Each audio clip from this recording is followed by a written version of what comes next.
On a hot July night in 1944, behind a thin curtain in a stuffy Saskatchewan hall, a short man with a soft Scottish lilt watches the clock tick toward 8 p.m. In exactly 20 minutes, he will step up to a microphone and try to do something no one has ever done in Canada: convince a province of poor farmers to throw out a party that has ruled them for decades, and hand power to a preacher-turned-socialist named Tommy Douglas. Outside, his rival's machine is already roaring. Cars borrowed by the Liberal Party crawl the gravel roads, loudspeakers strapped to their roofs blaring, "Stick with Premier William Patterson. Don't risk everything on radical experiments." Campaign workers knock on doors with lists, with pressure, with promises. They have money. They have newspapers. They have fear. Tommy has 20 minutes, a raspy microphone, and a story. If he fails tonight, the old order stays. The hospitals stay crowded with people who can't afford care. The farm auctions keep grinding through families' lives like a combine through chaff. And this 39-year-old former boxer and Baptist minister will go down in history as another idealist who almost changed Canada. So how did a sickly boy from a Glasgow tenement end up here, trying to beat the most powerful political machine in the West with the clock ticking down? To understand that, we have to go back to a different room, a different clock, and a different boy lying on a table staring at a surgeon's knife. It's 1912 in Glasgow. The air stinks of coal smoke and damp wool. 10-year-old Tommy Douglas limps down a cobblestone street, his left leg aching with a deep gnawing pain he's too young to describe. In the cramped, dim kitchen of the Douglas home, his mother watches him walk, worry etched in the lines around her eyes. The doctors have names for it: osteomyelitis, bone infection. They also have a solution: amputation. There is one more word that matters even more than the Latin: poor. The Douglas family is not rich. His father works hard, his mother juggles and saves. But in this part of Glasgow, illness is not just dangerous, it's a verdict. If you are poor and sick, you suffer. If you are poor and very sick, you lose a limb, your work, sometimes your life. Medicine is not a right. It is a privilege you buy or you don't get. Tommy watches other boys in the ward wrapped in bandages, legs gone, futures amputated along with the bone.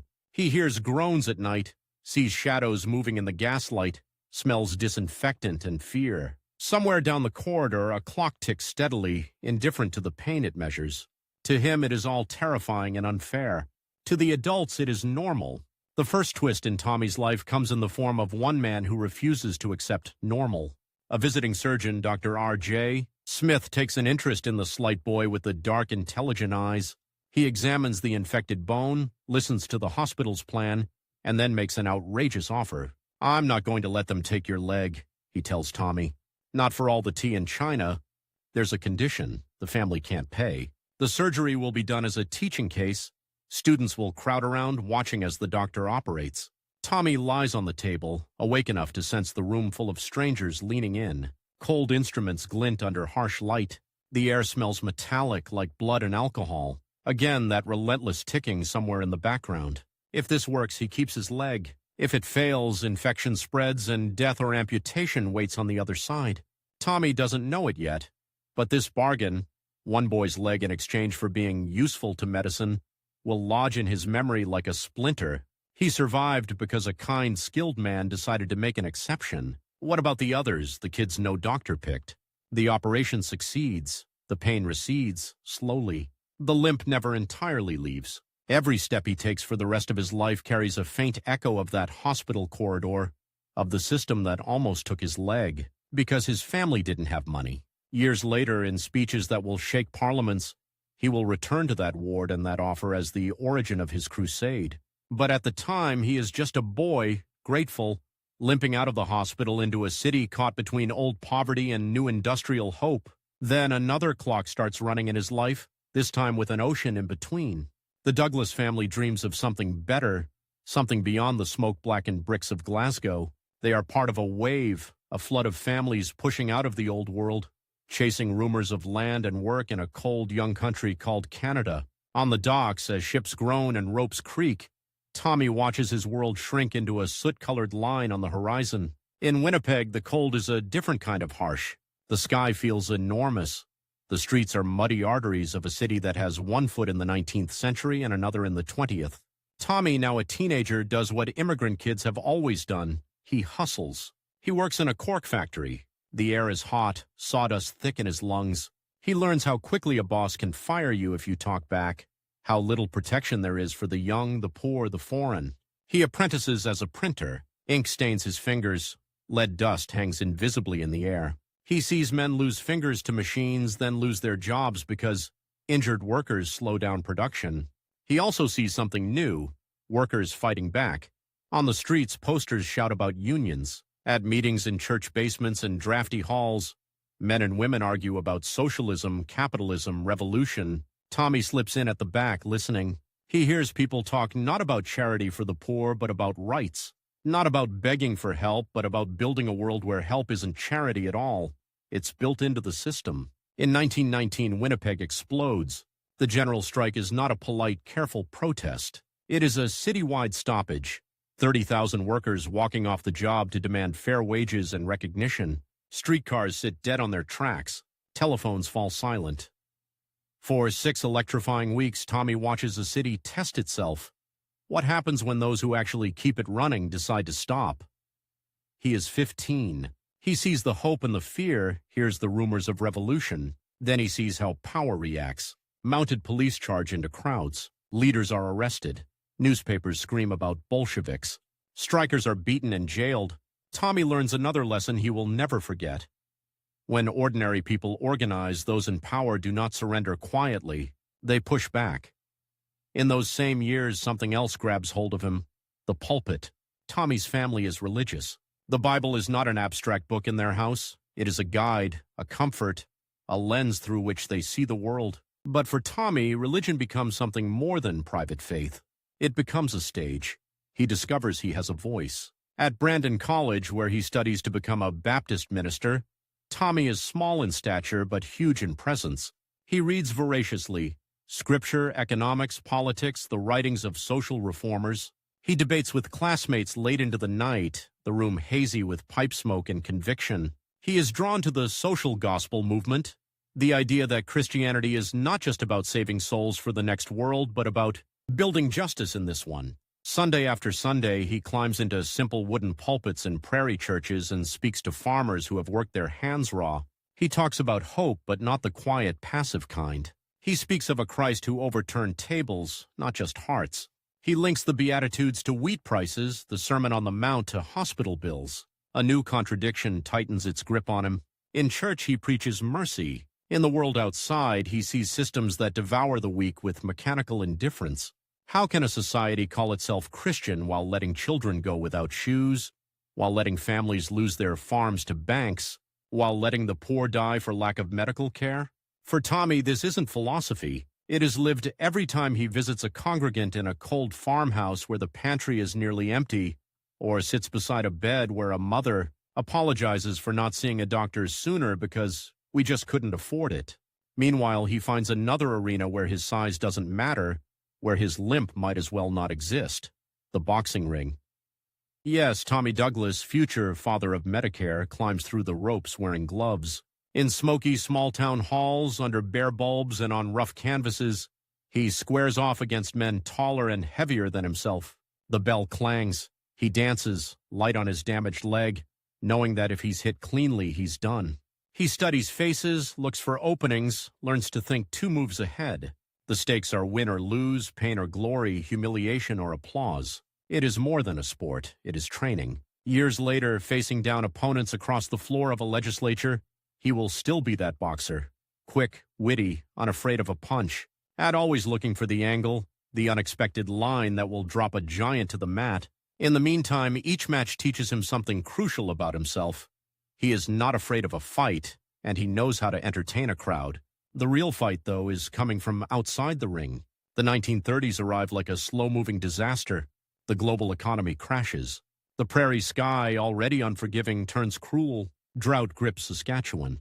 Winds scour the topsoil from fields and carry it to the horizon in choking brown clouds. Farm families who once believed that hard work guaranteed survival watch their crops fail year after year. In the town of Weyburn, where Tommy has been called as a young pastor, he sees hunger up close. He hears it in hollow voices, feels it in limp handshakes, sees it in the way people's eyes dart to the collection plate, wondering, how much they can spare when there is nothing to spare. On Sunday mornings, the pews are full of faith and fear. On weekdays, the church basement is full of people just trying to survive. Tommy does what he can. Charity drives, food banks, clothing collections. But with every new family that comes to him, the answer feels more inadequate. Charity is a bandage on a wound that is being deliberately kept open. He looks up from his struggling congregation at the larger picture. The provincial government in Regina, run by Liberals under Premier William Patterson and his predecessors, insisting that the market will correct itself, that budgets must be balanced, that more relief would be reckless. Ottawa sends some aid, but never enough. Banks continue to demand payments from farmers whose fields are pure dust. Children show up at Sunday school in shoes so thin he can see their toes, or with none at all. Here, the second central conflict of his life sharpens into focus.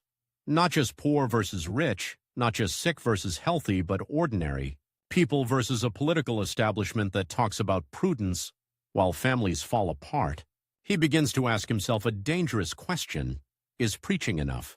In the evenings, after pastoral visits and prayer meetings, Tommy reads. He studies the Cooperative Commonwealth Federation's Regina Manifesto, a bold, radical document that calls for a complete transformation of society, public ownership of key industries, Social Security, Medicare for all. It sounds like the Sermon on the Mount translated into policy. He starts to give a different kind of sermon. In small halls and bigger ones, he talks about a Canada where no child's health depends on a parent's wallet, where no farmer loses his land because of forces he can't control, where no worker is one accident away from destitution. He begins to stitch his hospital memories, his Winnipeg strike observations, his Weyburn despair into a single argument.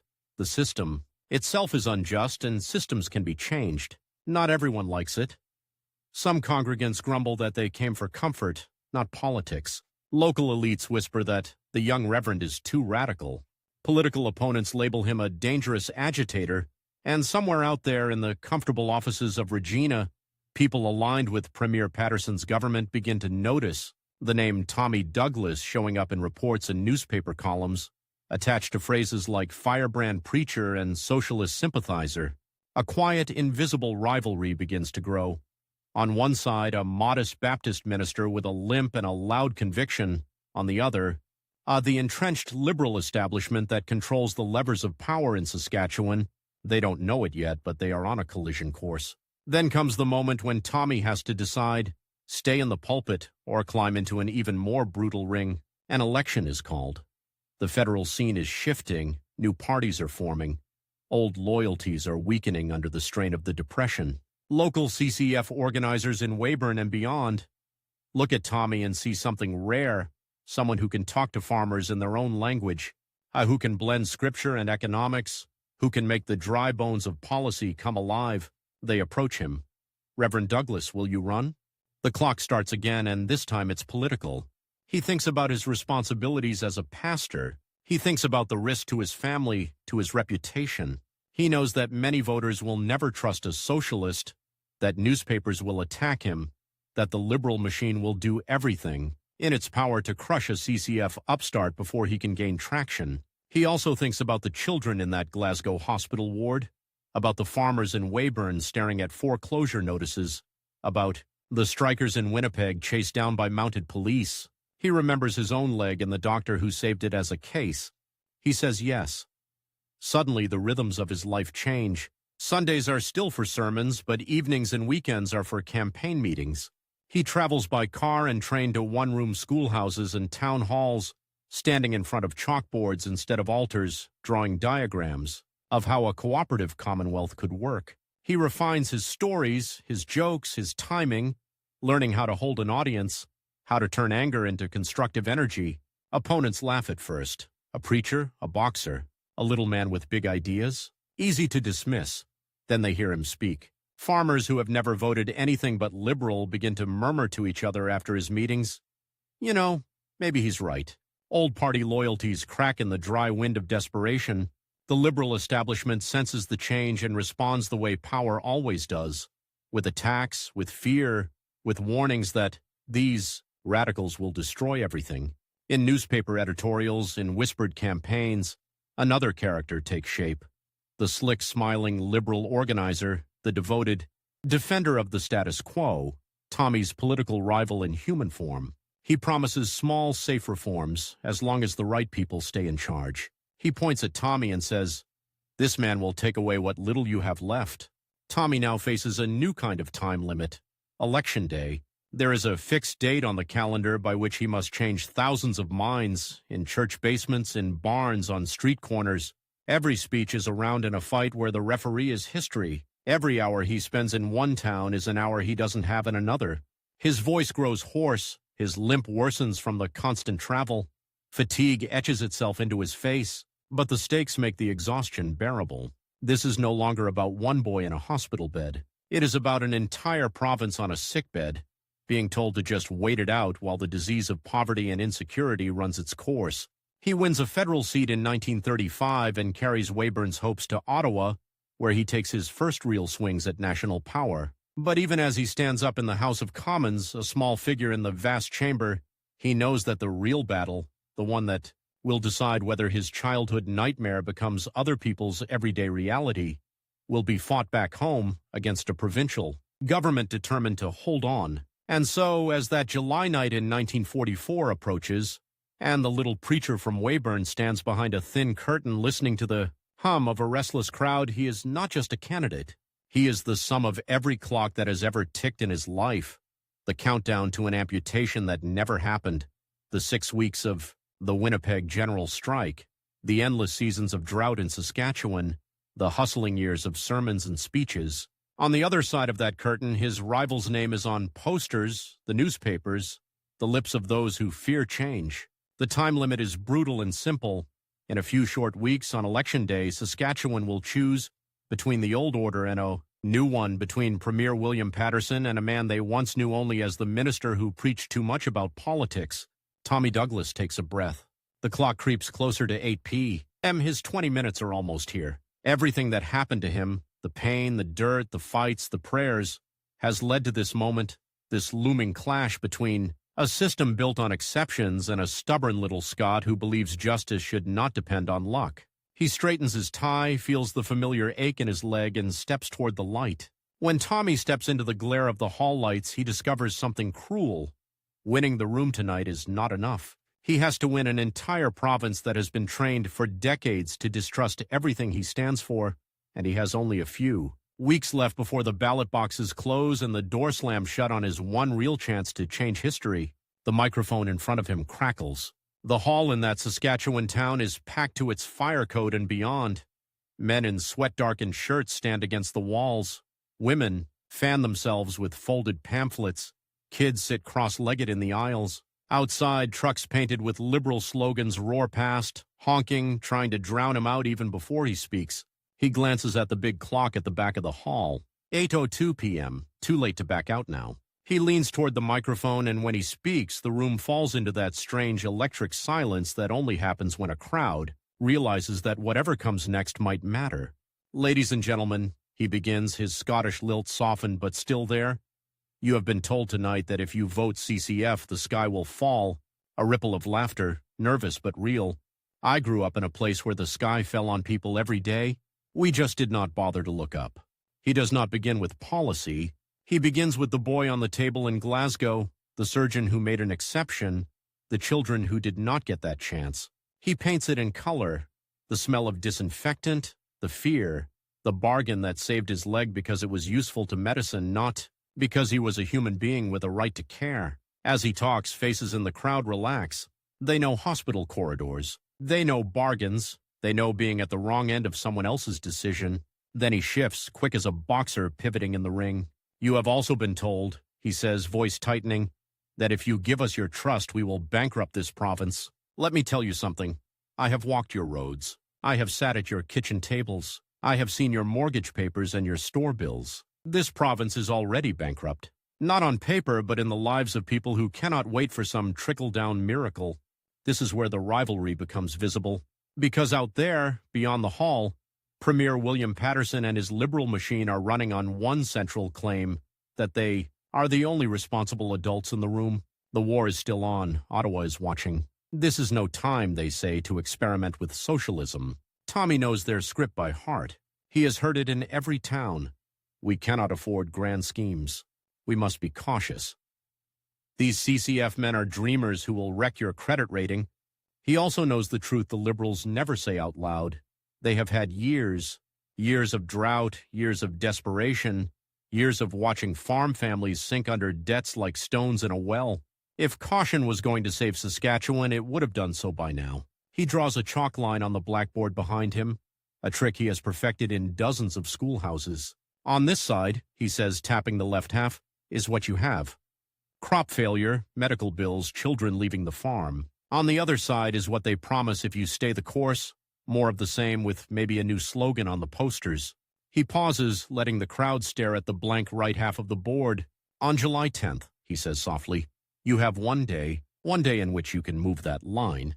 After that, gentlemen in Regina and Ottawa will go back to deciding for you. You have 24 hours to decide whether your children will live in a province that puts people before profits, or whether they will keep paying the price for someone else's idea of prudence.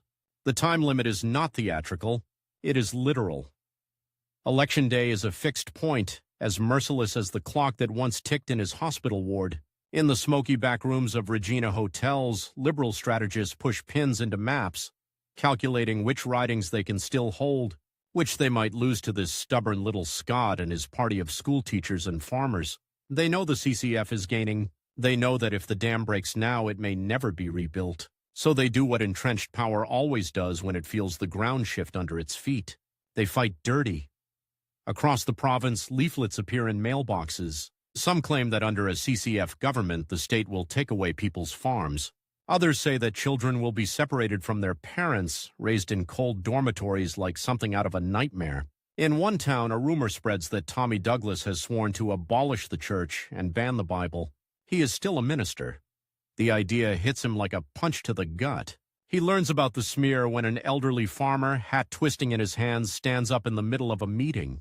Reverend, the man says, voice trembling, I have voted Liberal since before you were born, but my grandson was sick last winter and we could not pay the doctor. You say no one should face that. I like that. But they are saying you want to close our church. Is that true? The hall holds its breath. If he answers wrong, the rumor sticks like tar. If he answers right, but without fire, it will still linger in the corners of people's minds.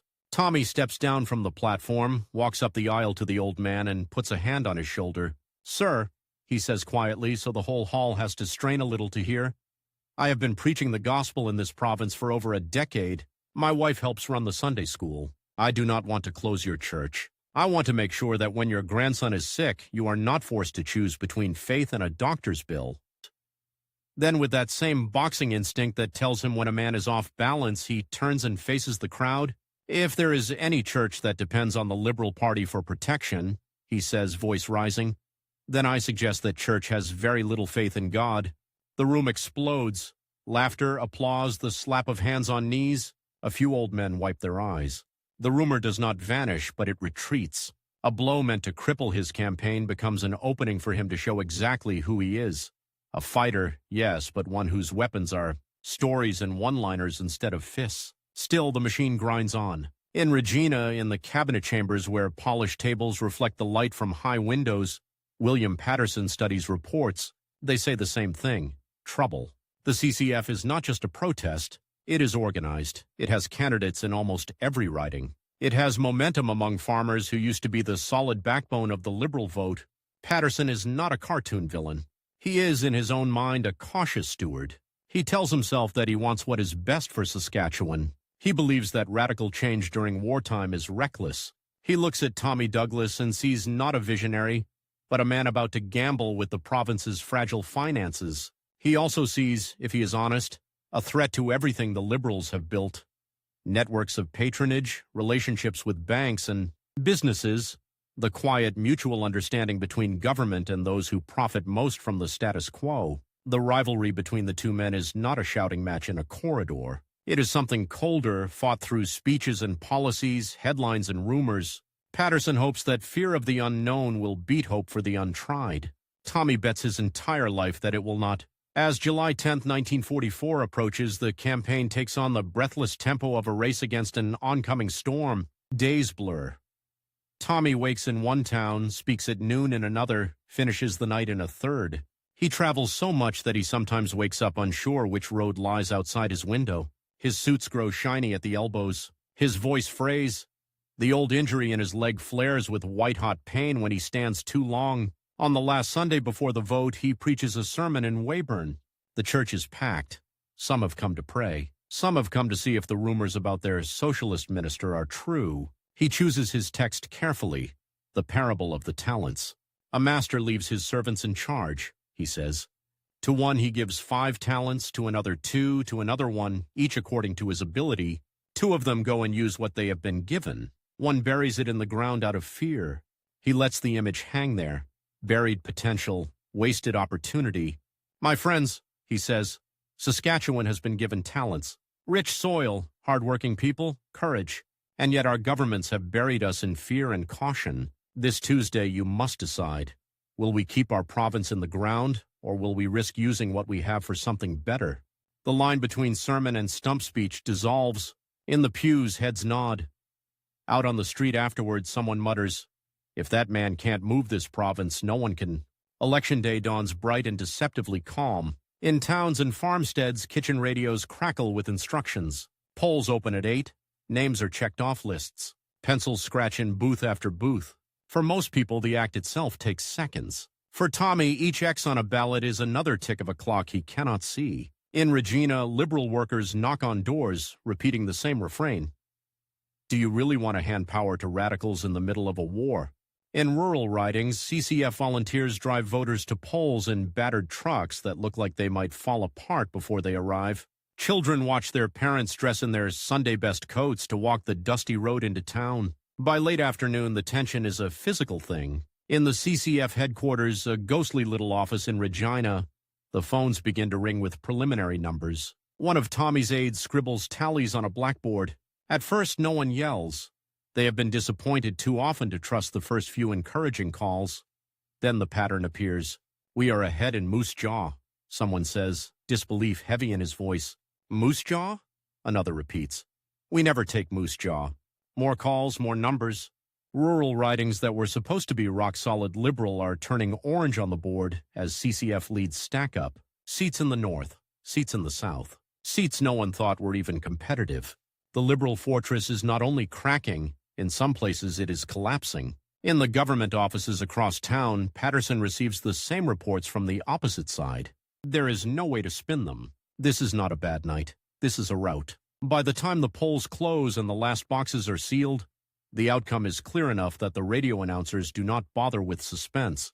Ladies and gentlemen, one crackling voice says into the night, history has been made in Saskatchewan. The Cooperative Commonwealth Federation, led by Reverend Tommy Douglas, has won a sweeping victory. It appears that Mr. Douglas will become the first Democratic Socialist Premier in North America. In Weyburn, people spill into the streets. Some cheer, some stare stunned at the sky as if expecting thunder. In more than one farmhouse kitchen, a woman looks at her husband and says, well, I guess we will see if they can do any worse. In Regina, in a hall draped with CCF banners that still smell of fresh paint, Tommy steps up to another microphone. This time, when the crowd roars, it is not just one town. It is a province speaking through them. He looks smaller than the word premier suggests. His suit is still cheap. His tie is slightly crooked. The limp is more noticeable after weeks on the road. But when he begins to talk, he fills the room in the way that has carried him all the way from that Glasgow ward to this moment. We have been given a great trust tonight, he says.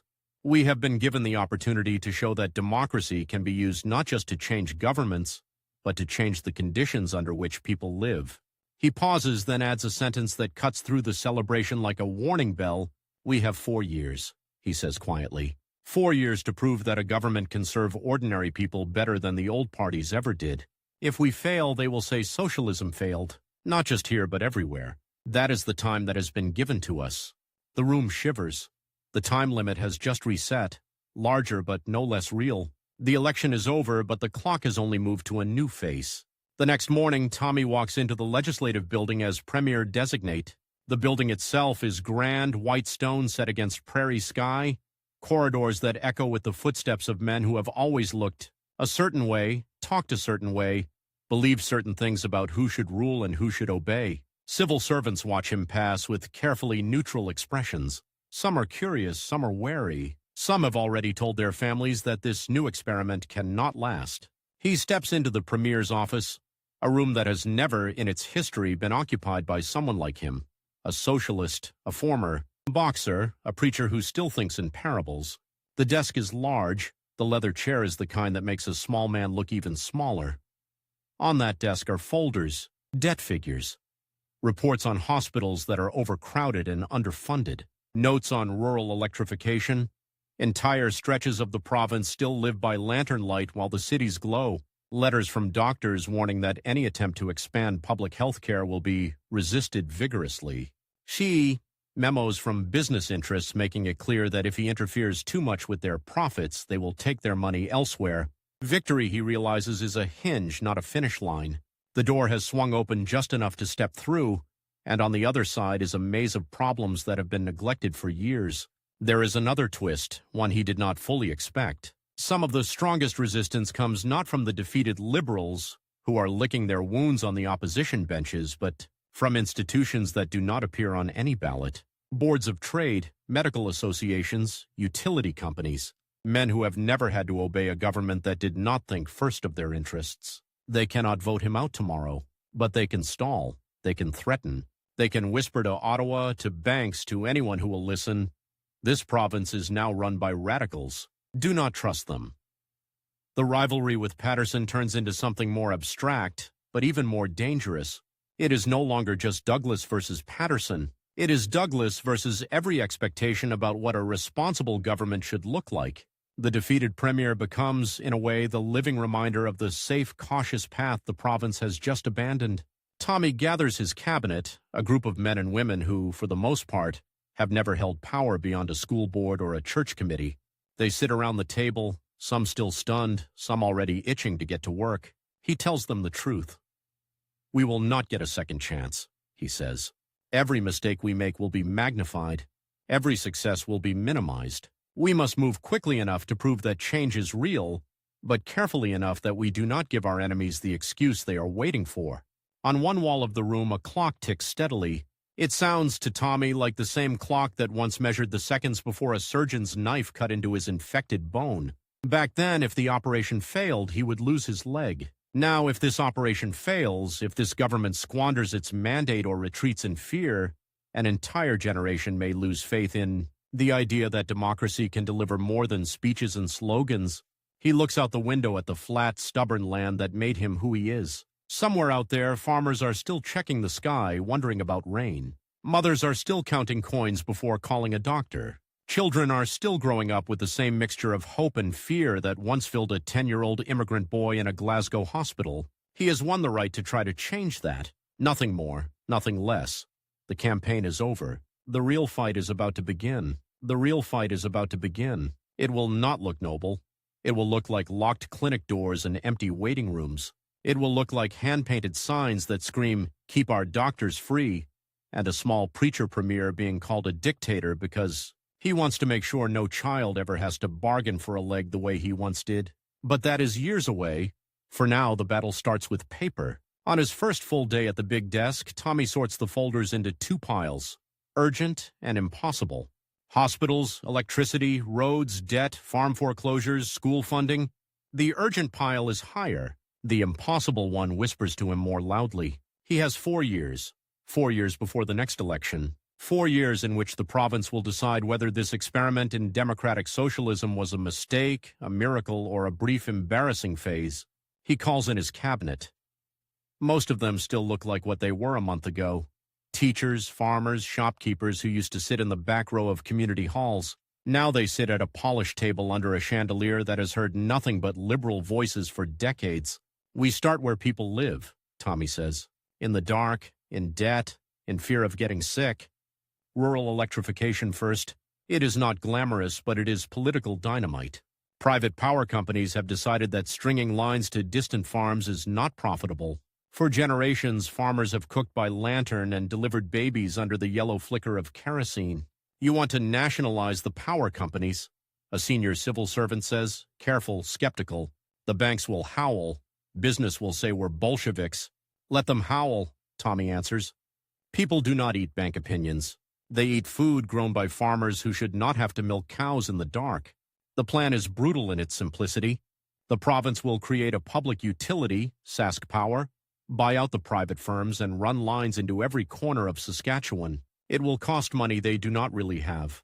It will take crews into blizzards and mosquito-thick summers. It will make enemies of men whose names sit on brass plaques in Regina clubs. But months later, when the first line of poles marches up a long gravel road to a lonely farmhouse, the theory becomes real. There is a woman in a faded dress who has never touched a light switch. The crew gathers in her kitchen. Someone throws the breaker in the yard. Tommy is not there, but he will hear the story again and again, how her hand shakes as she presses the switch, how electric light floods the room, how she laughs and cries at the same time. One bulb, one kitchen, one promise kept. Word spreads. The CCF turned on our lights. Not in a pamphlet, not in a speech, but in people's houses every night when the sun goes down. Electricity is not ideology. It is milk kept cold, books read after chores, radios that pull in the wider world. Tommy knows this is how you beat an entrenched rival, not with clever arguments, but with concrete changes that make fear look foolish. But the rival has not vanished. William Patterson moves to the opposition benches, and the Liberal machine regroups. Businessmen in Regina write letters to Ottawa warning that Saskatchewan is sliding toward ruin. Editorials in Eastern papers sigh about irresponsible prairie radicals. Inside the government, the numbers look ugly. Crown corporations are expensive to start. Roads do not pave themselves. Schools need teachers, and teachers need salaries. The debt columns swell like bruises. In 1948, the clock runs out on their first mandate. The Liberals campaign like men who mean to take back what is theirs. They accuse the CCF of reckless spending, of scaring away investment, of putting politics ahead of sound finance. They whisper another threat. If Saskatchewan keeps going down this road, Ottawa and Bay Street will turn their backs. In town after town, Tommy hears a version of the same question. We like our new power lines, Mr. Douglas. We like that the hospital board finally fixed the roof, but can we afford this? Isn't it safer to go back to the old crowd? He answers with the only honest argument he has. We cannot afford not to, he says. What is the cost of leaving people in the dark? What is the cost of a child who never sees a doctor because her parents are afraid of the bill? On election night, the result is a shock. The CCF wins again, but the majority is smaller. Some of the safest seats have turned shaky. The message is brutal. People like what you have done, but they are not sure they like the risks you are taking to do it. Tommy has kept the keys, but the furnace of public opinion has just blasted him in the face. It is a twist he did not expect. Success, it turns out, can be as dangerous as failure.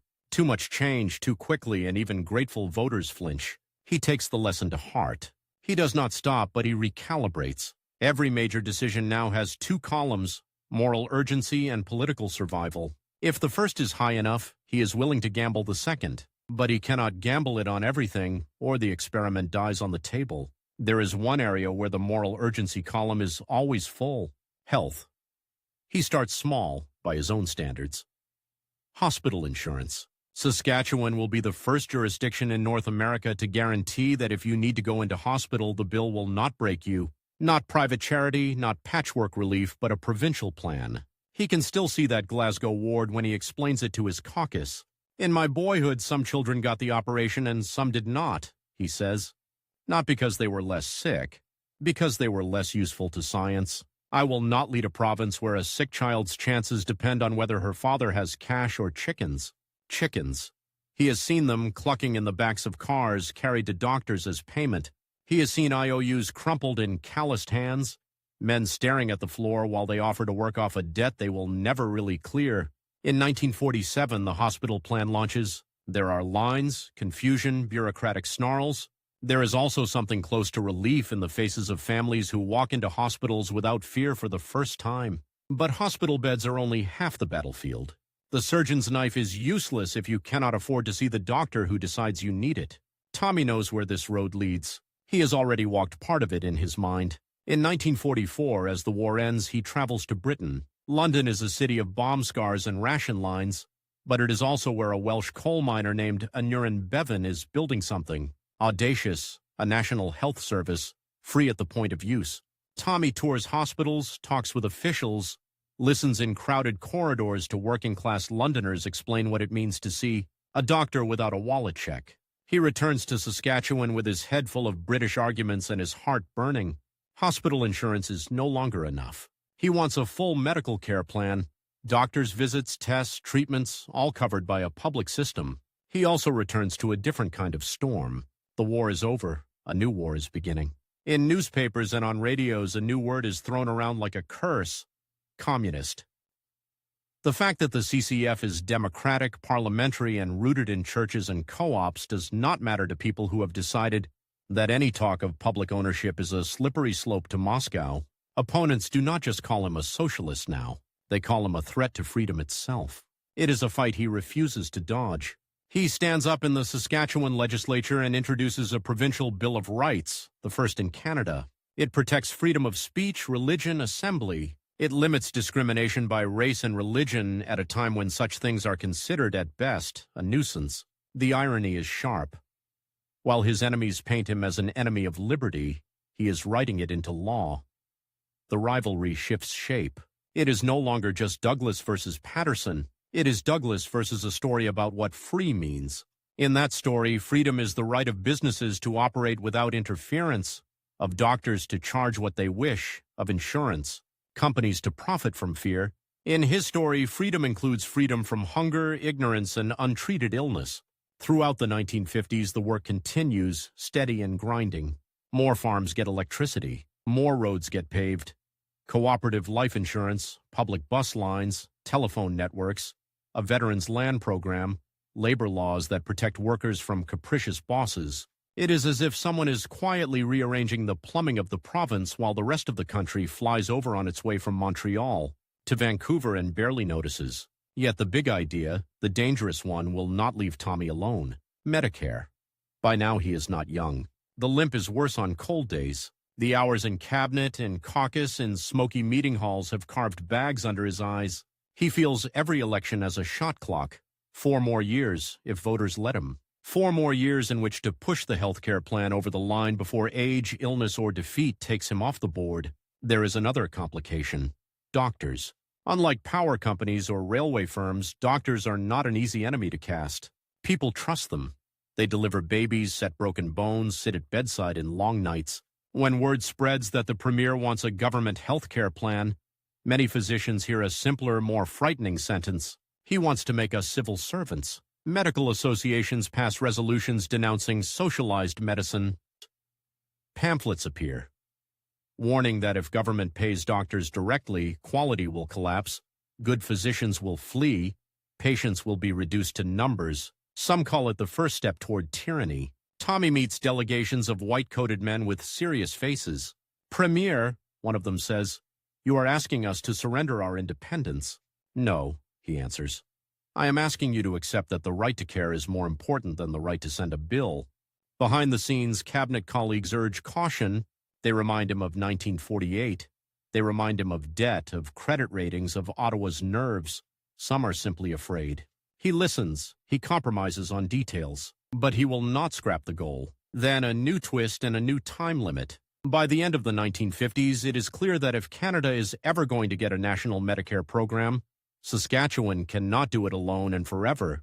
The experiment on the prairie has to jump the fence. And that means Ottawa, that means federal politics. In smoke-filled rooms and at union conferences, a plan takes shape.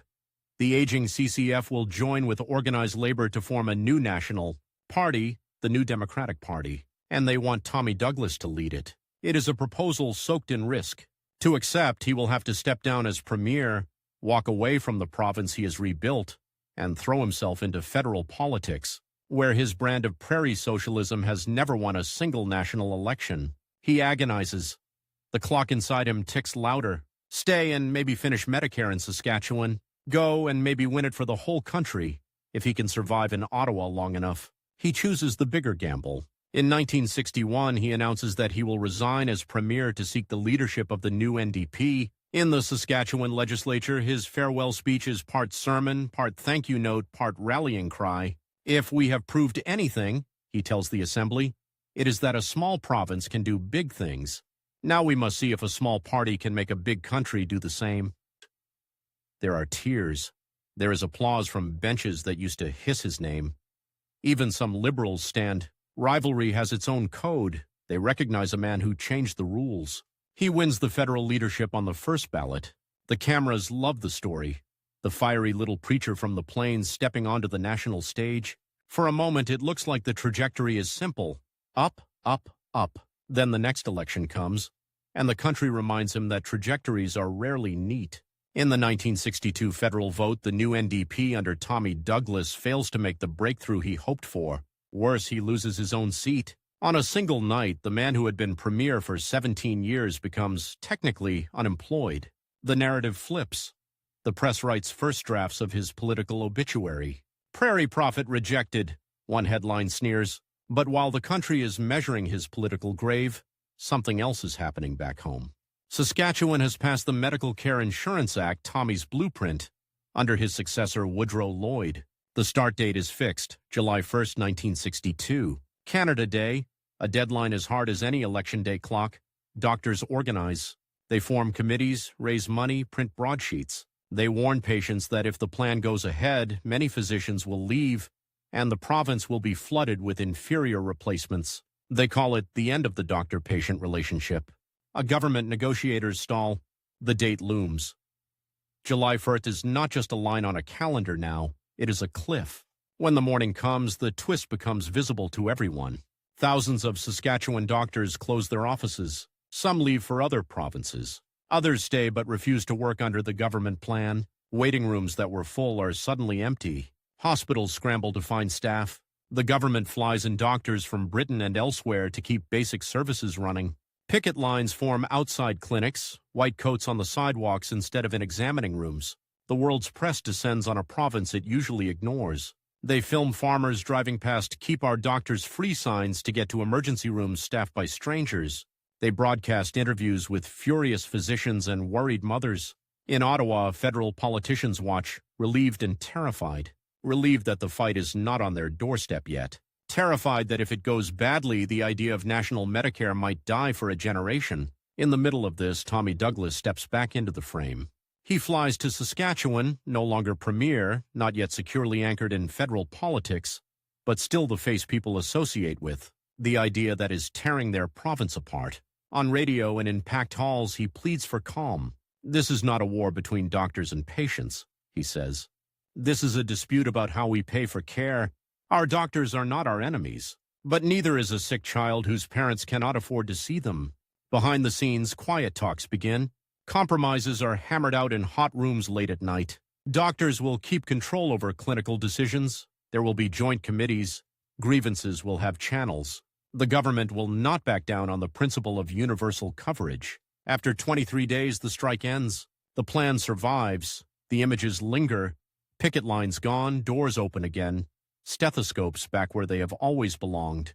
For many in Saskatchewan, the memory is bitter. But for the rest of Canada, watching from a safe distance, the lesson is startling. The province did not collapse. Doctors did not vanish. People did not become numbers in a gray, faceless system. Something that had looked on July 1st like the edge of chaos begins, over months and years, to look like common sense. In 1963, Tommy wins a federal seat in a by-election. By 1965, he leads a small but disciplined NDP caucus in a House of Commons, held by a Liberal minority government under Lester Pearson. Suddenly, the numbers line up in a way that makes his old boxer's instincts twitch. The Liberals need NDP votes to survive. The NDP wants Medicare. The clock is running on this parliament. Minority governments in Canada are short-lived creatures. If he cannot use this window, the chance may not come again. In a cramped office overlooking the Ottawa River, he lays it out for Pearson. "You promised Medicare," he says. "So did we. You are the government. We are not. But we have enough seats to decide whether you remain the government. We are not asking for patronage. We are not asking for cabinet posts. We are asking you to do what both of us told the people we would do." Pearson is a diplomat by nature. He hates ultimatums. He also understands arithmetic. The bargaining is intense, but the deal is simple. The NDP will support key Liberal legislation and budgets. In return, the Liberals will bring in a national medical care insurance plan with federal money to help provinces follow Saskatchewan's path. Once again, there is a deadline. The legislation must pass before the Parliament collapses under the weight of its own contradictions. Tommy watches as committees study reports from Saskatchewan, as officials tinker with formulas, as lobbyists swarm. The medical associations, chastened by the Saskatchewan experience but still wary, argue for slower, smaller steps.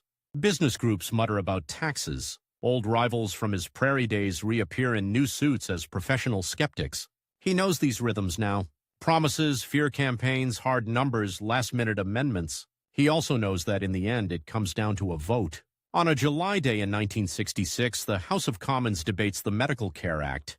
The chamber is hot, packed, restless. Members drone and thunder in turn. Tommy sits on the opposition benches with his small band of New Democrats. The man who lost his seat 4 years earlier, now part of the lever prying the whole country onto a new path. When the speaker calls the vote, MPs rise row by row. Yes, yes, yes. The bill passes. Around the country, almost nothing happens immediately. People go to work, to school, to the movies. Hospitals do not suddenly glow with new light. Provinces will take years to build their plans. The change is legal, bureaucratic, slow. Inside Tommy Douglas, it is an earthquake. In the echoing corridor outside the chamber, reporters crowd him. "Mr. Douglas," one asks, "do you feel vindicated?" He thinks of the Glasgow operating table, of farmers paying in chickens, of dark farm kitchens lit by a single kerosene lamp, of picket lines in front of shuttered Saskatchewan clinics, of 4-year clocks ticking over and over again. "No," he says quietly. "I feel we have finally done for the people of Canada what should have been done long ago." He does not say what else he feels, that the time he has left at the center of politics is shrinking, that new battles on poverty, on nuclear weapons, on rights, are already lining up, that rivals are studying the map for the next place to attack. His workdays are still long. His leg still aches. The rivalry has moved from a single premier in Regina to entire systems of interest and habit. But somewhere in a Saskatchewan hospital, a child is being admitted without anyone asking how much money the parents have. Somewhere in a city he has never visited, a factory worker is seeing a doctor because the barrier at the reception desk is gone. The experiment that began in a small windscraped province has slipped its borders. The clock keeps ticking. The fights keep coming. The story is not over. 40 years after he is gone, a woman in Toronto clutches her chest in a crowded subway car. Her vision tunnels. The floor tilts. Strangers catch her as she falls. In another century, she would simply die on the dirty tiles, while someone fumbles for coins or prays the nearest hospital will take pity. But the train screeches into a station, paramedics wheel her into an ambulance without asking for a wallet, and within an hour a cardiologist she has never met is threading a catheter toward her heart. No one talks about money. No one demands a signature on a loan. The bill, large enough to sink a working family, is silently routed into a system she does not think about and cannot name. Somewhere in the fine print of that invisible machinery is a short, almost plain name, Tommy Douglas. And Tommy himself, in the years after the great Medicare vote, knows exactly how fragile that invisible protection is, because for the rest of his life, he will watch powerful people try to chip away at it, starve it, or claim the credit for it while cursing the man who made it possible. He has won a national law, but he has not won the country. In the late 1960s, Ottawa feels like another planet compared to Regina's brick legislature. The corridors are longer, the ceilings are higher. The rivalries are colder, more professional. Here, his opponent is no longer a single premier or a clutch of prairie businessmen. Here, his rival is an entire political culture that treats bold change like a disease. In that culture, Tommy is both curiosity and threat. The ex-premier who actually did the things other politicians only promise. In the House of Commons, he is easy to spot. A small, compact figure rising from the opposition benches with a preacher's rhythm and a boxer's timing. Liberals and conservatives roll their eyes. Some genuinely think he is a relic from another age, a holdover from depression parades and co-op meetings. But his clock has not stopped. If anything, it ticks louder. He is in his 60s now. The limp is more pronounced. A heart attack could erase him in a single sharp pain. He knows it. His advisors know it. The movement around him knows it. Every parliamentary session feels like a countdown. How many more chances will he have to shove the country toward the kind of justice he believes is as real as brick and mortar?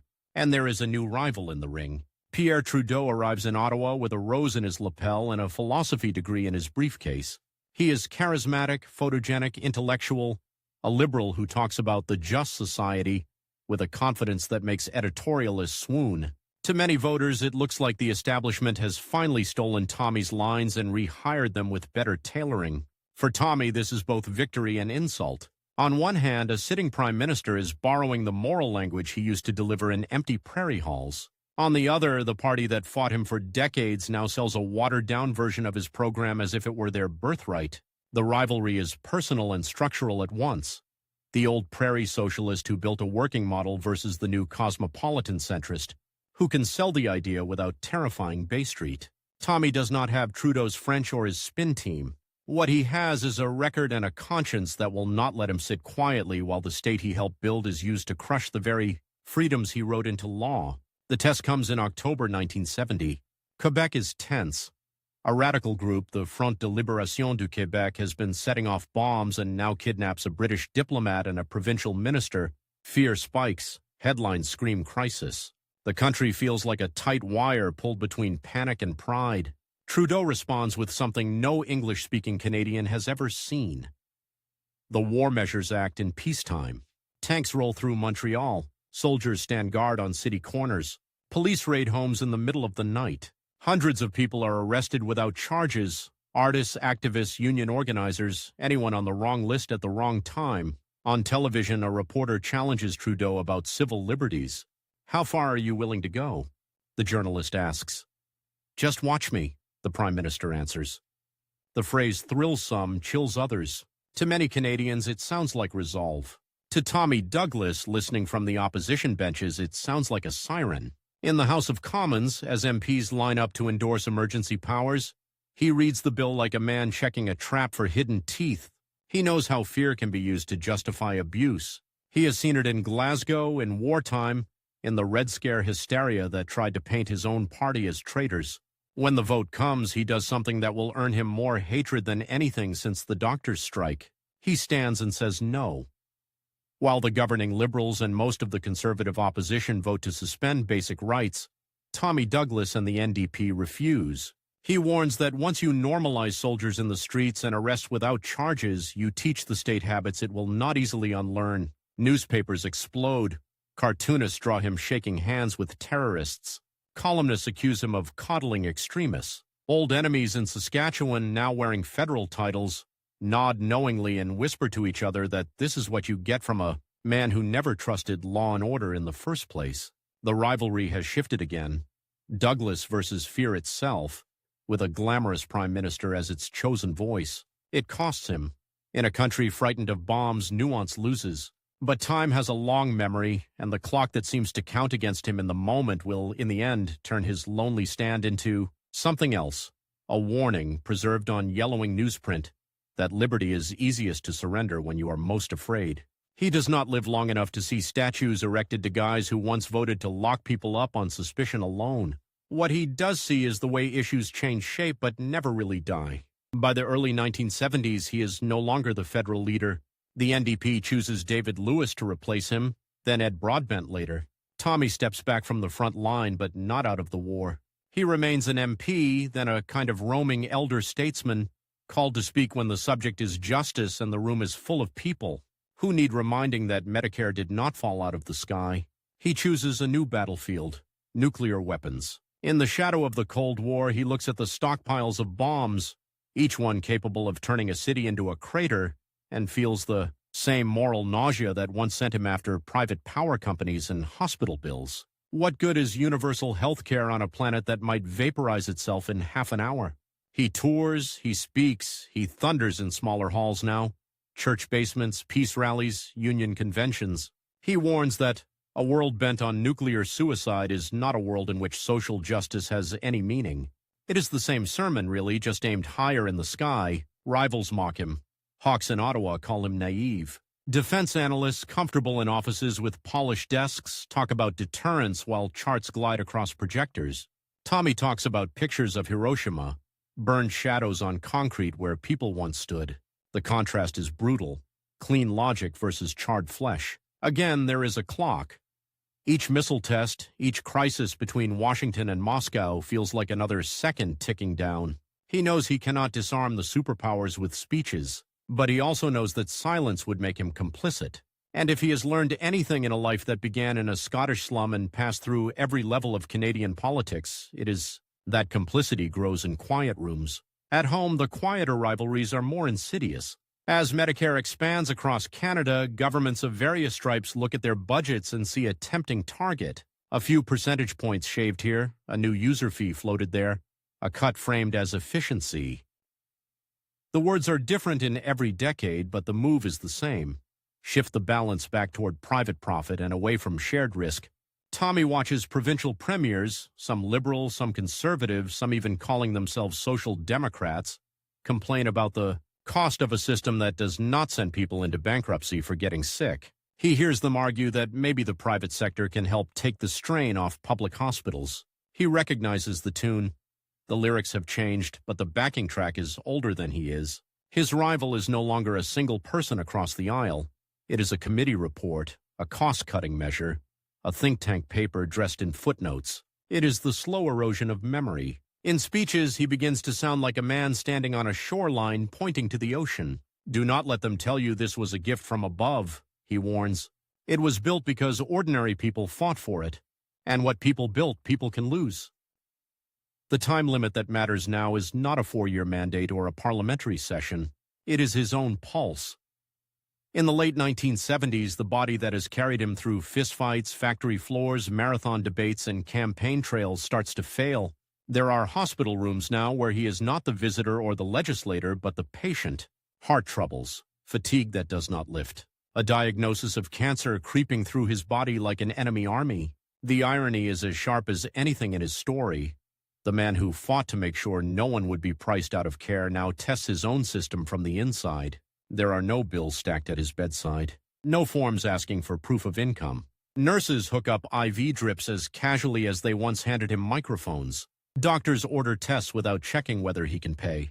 The thing he spent a lifetime building holds. It does not save his life. Medicine can prolong, comfort, fight back, but it cannot negotiate with mortality. What it can do is make sure that the last weeks of a man's life are not haunted by collection agencies. In January 1986, as winter presses itself against the hospital windows, Tommy Douglas feels the seconds narrowing. The political deadlines have all passed. There is no next election to fight, no bill to amend, no speech that will suddenly swing a vote. The rival now is simple and unbeatable, the limits of flesh. Family members come and go. Old comrades visit, some shrunken by age, some still fierce. A few old enemies send notes. Rivalry has its own courtesy. Men who once swore he was a menace now admit, in careful phrasing, that the country he helped shape is better than the one they inherited. He dies on February 24, 1986, at 71. Outside the hospital, traffic does not stop. Teenagers go to school. Office workers rush for buses. Somewhere, a child with a sore throat sits in a clinic waiting room, swinging their legs off a plastic chair, not knowing that in another world their parents might be calculating whether the visit is worth the cost. In Saskatchewan, flags dip. In the House of Commons, politicians who spent careers fighting or ignoring him stand and praise him. It is one of those Canadian moments when the system briefly admits how much it owes to someone it never fully embraced while he was alive. Then life goes on, as it always does after funerals. Time moves forward. Governments change. New crises crowd out old battles. A generation grows up for whom going to the doctor is as ordinary as tap water. They do not remember a Canada of sick kids kept home because their parents feared the bill. They do not remember kerosene-lit farm kitchens or chickens carried as currency to a doctor's doorstep. And that is in some ways his greatest success and his most dangerous legacy. Success, because the idea that healthcare should depend on need rather than wealth has become so normal it feels almost dull. Dangerous because what feels dull is easy to neglect, to underfund, to privatize in pieces small enough that no one notices until the structure has cracked. Nearly 20 years after his death in 2004, the Canadian Broadcasting Corporation runs a nationwide poll. The Greatest Canadian. It is a media stunt, a ranking exercise, a country talking to itself about who it wants to be. The list fills with the obvious giants. Prime ministers cast in bronze, hockey players in highlight reels, explorers, business moguls, pop culture icons. Viewers vote, argue, campaign on behalf of their favorites. When the dust settles, the name at the top is not a war hero or a billionaire or a movie star. It is Tommy Douglas, Commentators gape. Some had forgotten he existed. Others assumed that if he ranked at all, it would be as a sentimental footnote. But Canadians, many of whom have never heard his voice, never seen his prairie rallies, never voted for his party, look at their medical cards, their hospital corridors, their own parents' survival stories, and they vote for the man who made sure none of those required a mortgage. And somewhere in that result is the last strangest twist in his rivalry with the establishment. He spent his life being painted as dangerous by the powerful, a radical, a reckless dreamer, an enemy of sound finance, a friend of chaos who wanted to chain doctors, frighten business, and dismantle freedom. Yet in the long run, ordinary people quietly decide that the greatest Canadian is the one who picked a fight with the status quo and won just enough of it to change how they live every single day. If you walk into a Canadian emergency room tonight, you will not see his portrait on the wall. You will see a triage desk, a row of plastic chairs, a worried father holding a feverish toddler, a nurse who has worked 3 shifts in a row. You will see the strain and the flaws and the waiting and the anger that comes with any human system. But behind all that, behind the curtain, in the wiring, there is a line that connects a child on a Glasgow operating table, a preacher, in a prairie pulpit, a premier facing down a doctor's strike, an opposition leader saying no to tanks in the streets, an old man, in a hospital bed, and you. The clock he spent his life racing has not stopped. It has simply moved into other hands. Because the story of Tommy Douglas does not end with his death or with a televised ranking. It continues every time a government tries to erode what he built and someone somewhere says, "No, we remember why this exists." It continues every time a young organizer looks at a policy that seems impossible and thinks of a small man with a limp who decided that impossible was just the word you use for the work you have not done yet. In the end, his greatest victory is not that he beat a rival party or outmaneuvered a prime minister or left his name on a law. It is that millions of people who will never know the details of his life now take for granted the very thing he once had to fight, the whole country to imagine.